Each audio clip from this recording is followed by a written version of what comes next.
Hey guys, today's video is going to be a little bit different. So if you're here purely for Deadlock, this is probably not going to be the one for you, but I want to explore how much money I made from being a full-time content creator for Deadlock in 2025.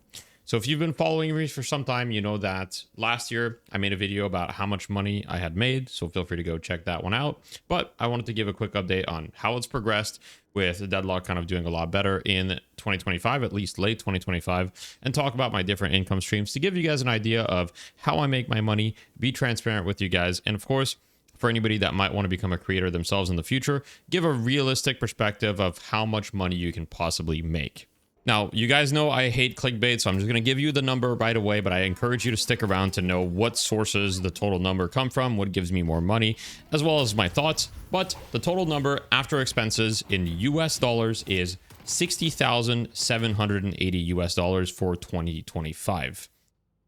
Now, like I said, it's after expenses, so the number before expenses would be 68,000 US dollars. Now, expenses include, things like subscription services to things like, Canva that I use for some thumbnails, or, Google Drive for storage, as well as paying my editor and anything else like art for the channel, or, anything that might need to be done. Granted, there's not a ton of expenses, but it adds up to about 7,000, a little over 7,000 US dollars for the year 2025.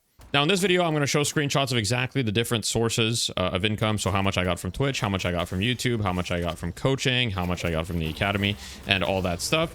Now, what I want to say is some of these numbers are going to be in US dollars and some of these numbers are going to be in Canadian dollars.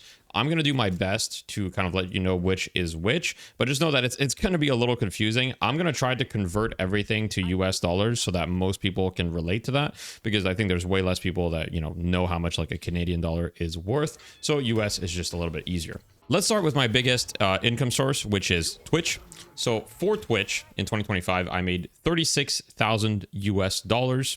And that is for a total of, I believe, 1,800 hours of streaming time, or so, right around there. So if you do the quick math, that's about 20 US dollars an hour. Now, I'm not exactly a big creator, but I wouldn't really consider myself a small creator anymore either. And so that can give you an idea that, on average, you're probably not going to make, like a ton of money for doing this unless you have like really a lot of viewers. Now, I fully expect that in 2026, I mean, it's already kind of like my viewership has already increased significantly. And so I think that in 2026, I might be able to make more like $40 or $50 an hour streaming if things go well, or at least that's what I'm hoping. Especially during surges, it definitely benefits.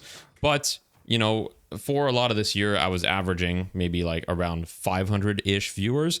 So that's the type of money that you can expect, averaging 500-ish viewers. And I was running around 5 to 6 minutes of ads per hour, which is, in my opinion, a lot already, but there's a lot of streamers that run many more minutes. Not to justify my ad, but, obviously, as you can see, it's not like I'm making an insane amount of money either. So I'm not just running ads trying to milk people, just trying to make a decent living for myself as well as my wife. Now, when it comes to Twitch, the revenue for me is about 50-50 subscriptions as well as ads. I know for a lot of other streamers, they get significantly less subscription revenue. I don't know why, but, a lot more people subscribe to me than other creators. I think perhaps to show the support. So I want to, thank everyone that subscribed. I will say subscribing just even for 1 month probably gives me more income than you watching with ads on for like a year or something ridiculous, right? One person watching does not really give a whole lot of money. So anyone subscribing, just want to, take a second to thank you for supporting the content on Twitch. Even just a Prime sub makes a lot of difference. And that's why I remind people on stream all the time, hey, if you've got a Prime sub, don't forget to subscribe, because it does make a significant impact to my income. Now, I want to talk about my second highest income source, which is YouTube. Now, not by much. So from YouTube in US dollars, I made 16,439 US dollars. Now, the number that you're seeing is Canadian dollars from the screenshot, which is 22,000. And that's for the full year. Now, you might be wondering, why would YouTube be less than Twitch? And to be honest, that's a completely fair question, because I multi-stream, meaning I stream on YouTube and on Twitch. And on top of that, I have a bunch of long form videos on YouTube that have done extremely well. I have videos with hundreds of thousands of views. So it's definitely, I would consider myself kind of bigger on YouTube than I am on Twitch. However, the YouTube revenue for live streaming is kind of terrible.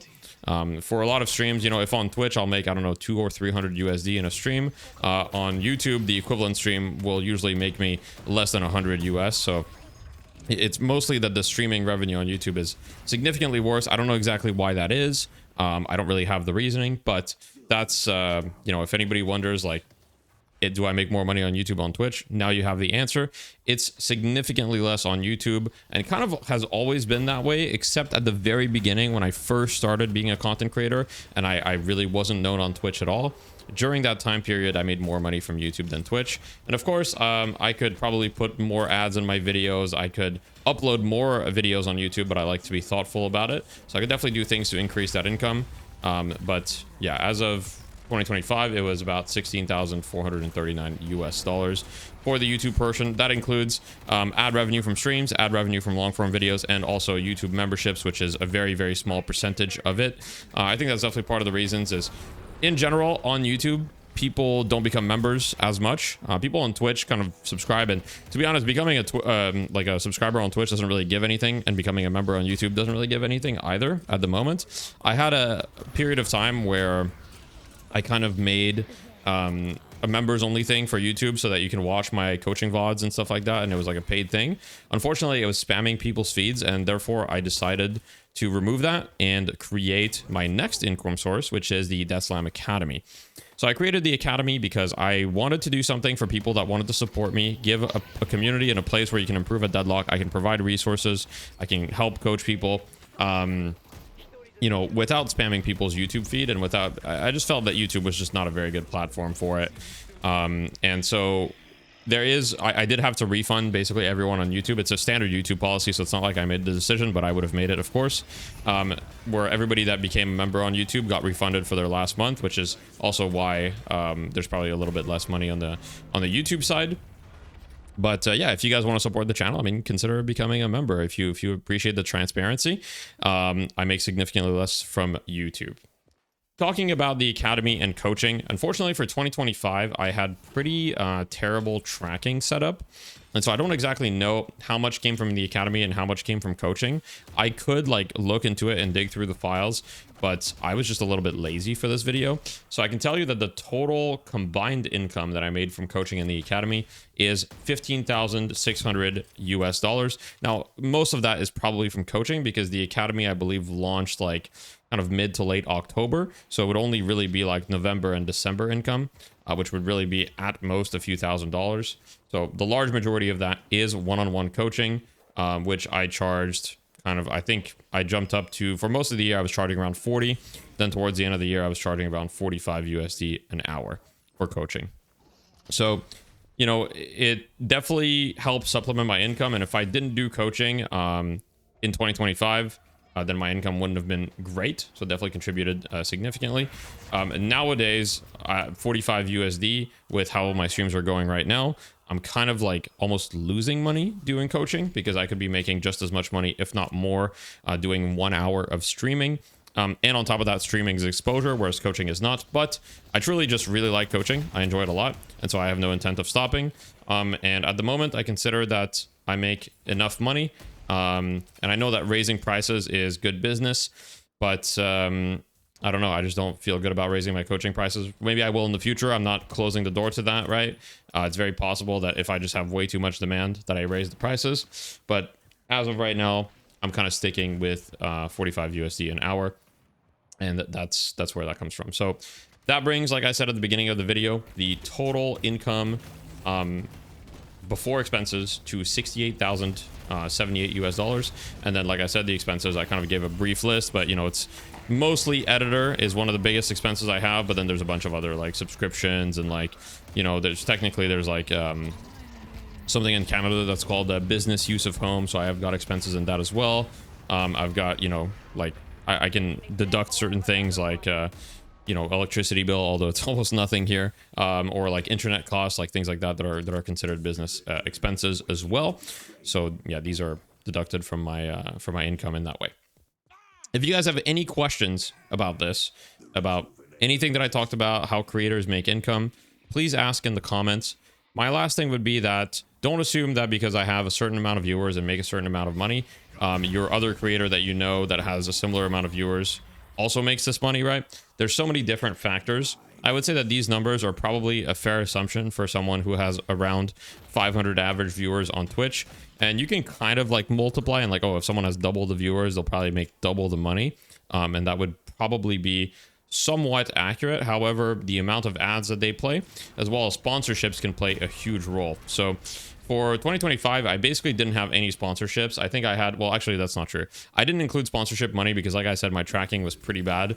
Realistically, I probably made like, I don't know, a few thousand in sponsorships, probably less than that. I would say I don't want to disclose exactly because I don't want to reread the contracts and know what I'm allowed to say and not. But, you know, total for various sponsorships, I probably made about a few thousand. I would say less than 2,000 or 3,000 ish. So wasn't really worth talking as an income category. No, that's not a lot of money, but it just wasn't a significant boost to my overall income. And obviously a lot of creators, even sometimes smaller than me, do get sponsorships and do get things like that. So, and sponsorships usually pay a lot better than YouTube ad revenue or Twitch ad revenue or anything like that. So even just getting one good sponsorship could get you like, you know, a few thousand for that month. And so that can greatly affect creators' revenue. So always keep that in mind when you're watching someone and they've got a sponsor. You know, very often that's putting kind of bread on the table for them. Obviously, that doesn't mean that they should take kind of sketchy or slimy sponsors. Everything has to be within reason, but just keep that in mind. Like I said, any questions, put it in the comment. I'd like to thank you guys so much for your support in the year 2025. I feel incredibly blessed to be able to pursue this. It's, you know, it's truly a dream country, and I think a lot of people would do a lot of things to be in my position, and I try not to forget that and give you guys, you know, the best content and stay... you know, I guess stay with integrity, and I don't want to like stop doing these kind of revenue breakdowns even when I grow bigger. Like even if I have double or triple the income, I still want to be honest with you guys. You know, actually I want to be at a point where I'm making like 200,000 and I just want to be able to share it with you guys. You know what I mean? Like even if I make 200,000, I just want to be able to tell you guys, hey, here's exactly how much I'm making. And hey, if I ever get to that point, then you guys can know, and you guys can have been part of the growth and seen it from another perspective. So let me know if you enjoy this type of video. Obviously I do once a year, so if you don't like it, don't watch it, I guess. And I hope you guys have a wonderful day. Thank you.